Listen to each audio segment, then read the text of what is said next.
birinchi qatorini aytib bergan odamga hadya qilaman va ismingiz bilan o'zim shaxsan yozib beraman.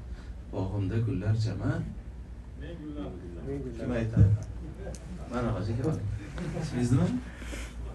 Qarang, bog'imda gullar qayerda, men qayerda? U qachon o'rganganmiz? Ko'zi kunda emas, kunida asqotadi. Xuddi shunaqa bugungi bilimlaringiz hozir kerak emas. Safsata deb o'ylaymiz. Lekin men gullarni quchaganga o'xshab anaqa imkoniyatlar eshigini bugungi bilimlar qachondir asqotaveradi.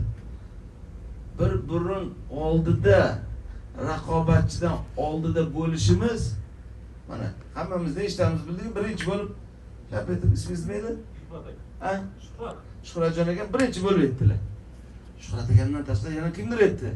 Bir burun oldida bo'lganlar uchun kitob Shuhrat akam olib ketdilar. Demak, bu javobni hamma biladi. Xuddi shunaqa tenderlarda bo'ladi. Hammamiz kamida $50,000, $100,000 tenderlar chiqmasa, ko'z zakazda, B2B'da, B2G'da qatnashamiz, lekin bitta odam yutib ketadi-yu. $50,000 ga tushgandek bo'lib qolasiz, yutaman deb umid qo'yganingizda. Hayvonda bo'lsa, bir meni kamida $5,000